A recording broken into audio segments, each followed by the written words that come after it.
तो फाइनाली सांग मैंने चलो चेक करवा एलईडी बल्बटा भल भाव काम कला कि नहीं।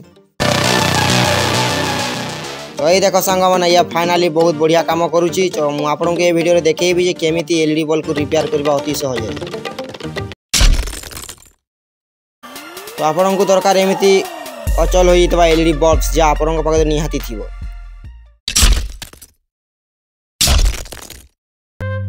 तो चलतु या आम मेन लाइन देकी देखा यार प्रोब्लेम कौन अच्छी।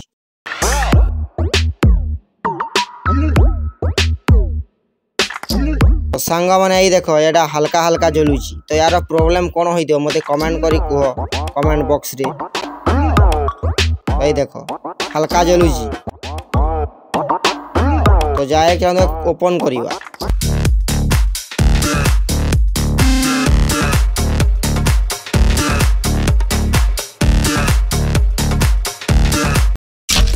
तो सांग मैंने आमको दरकार एमती एमसी पीसीबी जहाँ 10 टंकार मार्केट रे मिले डायरेक्ट आपन एमसी पीसीबी ही बदले दिंतु। कौन सी एलईडी को सर्ट करूँ ना या बेसी समय चलो ना अचल हो कारण वोल्टेज ड्रॉप करने गोटे एलईडी आपण पाखे नथिबो।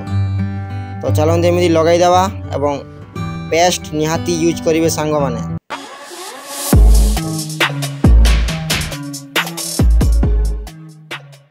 तो मात्र 10 टंकार ठीक करंतु एलईडी बल्ब निज घरे। तो चलते एबे देखियो फाइनल टेस्टिंग। ये देखिले सांग मैंने बहुत बढ़िया काम कला परफेक्ट। एटा होची जेन्युइन वीडियो निहाती घरे ट्राई करिवे। गोटे सब्सक्राइब निहाती करिवे सांग मैंने ओडिया कारीगर भाई को। सी यू सून।